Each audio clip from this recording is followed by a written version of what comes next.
हो गया सर। देखिए यहाँ लिखा है गति ऊर्जा का व्यंजक प्राप्त करे अथवा सिद्ध करे कि काइनेटिक एनर्जी है, तो बता रहे थे ना कैसे काइनेटिक इसे एनर्जी गति ऊर्जा बराबर 1/2 mv², m माने द्रव्यमान, v माने वर्क। ठीक है, ये सिद्ध करना चाहिए गति ऊर्जा का व्यंजक प्राप्त करें या सिद्ध करने के ये वाला आ सकता है। ठीक है, सबसे फिगर बना लेंगे।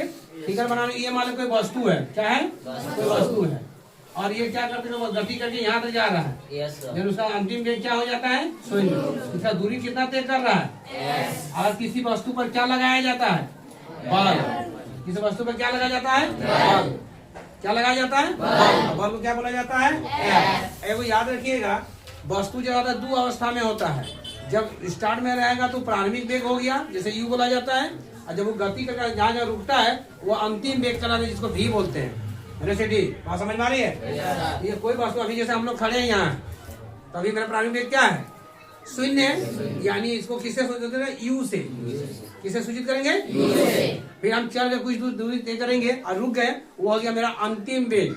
कौन वेग हो गया अंतिम वेग, जिसको हम भी से सूचित करेंगे। उसी प्रकार कोई वस्तु किसमें रहता है यू में, उस पर बल लगाएगा तो क्या करेगा गति करेगा, और गति करने पर क्या तय करेगा दूरी। ऐसा मैंने क्या हो गया दूरी तय करेगा। क्या करेगा दूरी तय करेगा। लेकिन उसका अंतिम वेग क्या निकलेगा शून्य। क्या निकलेगा शून्य यानी 0। समझ गया। तो हमने क्या किए, माना कि एम द्रव्यमान की कोई वस्तु है। एम द्रव्यमान मास द्रव्यमान, कोई वस्तु तो वजन होगा। ठीक है, माना कि एम द्रव्यमान की कोई वस्तु है जो बी वेग से गति कर रही है और वस्तु पर कोई अचल विरोधी बल गति के विपरीत दिशा में लग रहा है। गति कौन दिशा में लग रहा है उल्टा दिशा में। समझ आ रहा है। जिसके कारण वस्तु की दिशा में दूरी क्या दूरी तय करता है दूरी तय करके रुक जाती है।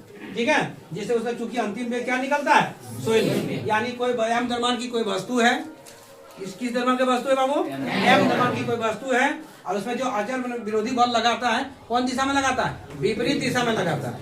क्या कौन दिशा में लगाता है विपरीत दिशा में लगाता है। और विपरीत दिशा में लगाने में क्या होता है उसका दूरी एस तय कर वह रुक जाती है, जिसका अंतिम वेग क्या निकलता है शून्य निकलता है। क्या निकलता है शून्य निकलता है। तो हम लोग गति के समीकरण से जानते हैं कि v² बराबर e² 2s होता है। वो अंतिम वेग हम क्या लिखते हैं शून्य। वहां से ए माने क्या होता है त्वरण। त्वरण का मान निकाल लिया -v² 2s। माइनस माइनस कौन दिशा में लग रहा है विपरीत दिशा में। अगर सही दिशा में हो तो माइनस क्या हो जाएगा प्लस हो जाएगा। तो अतः त्वरण और वेग के दिशा विपरीत दिशा में है। अतः बल F के दिशा में त्वरण कौन दिशा में आ रहा है सही दिशा कर दिए, विपरीत दिशा में तो सही दिशा में क्या हो गया प्लस हो गया। अब वस्तु की गति ऊर्जा बराबर क्या लिखेंगे E के बराबर F। F माने क्या होता है बल और S माने क्या होता है दूरी। किसी वस्तु पे बल लगाएंगे तो क्या तय करेगा दूरी। तो बल गुना S कर दिए। अब बल बराबर सूत्र क्या होता है द्रव्यमान गुना त्वरण माने M गुना A। तो जहाँ F है तो हम कितना बिठा देंगे NA। यहाँ देखिए E के बराबर क्या लिख दिए थे हम लोग, यहाँ क्या लिख दिए MA। F के जगह क्या लिख दिए MA और S लिया हो गया। अब A का मान ऑलरेडी मेरा पहले समीकरण में आया हुआ है। ठीक है, क्या आया हुआ है ठीक है हाँ ये ठीक है, यहाँ से मत मानिए। तो M बराबर मेरा कितना आया बाबू ये वाला माने 20 प्लस 20 2s आ गया ना। तो जहाँ करा यस क्या बोलते हैं जहाँ करा A रहेगा तो हम तुम कितना लिखोगे v² प्लस 2s। तो हम यहाँ क्या था हमारा A है ना, A की जगह में क्या बिठा दिया हम v² प्लस 2s। ठीक है, एस कट गया तो ऊपर में क्या बचा m और v²। इसको हम साइड कर दो 2m v²। यही मेरा सिद्ध करना था। यहाँ तक समझ आएगा नहीं आया सबको क्लियर यहाँ तक हो गया सब आगे क्लियर।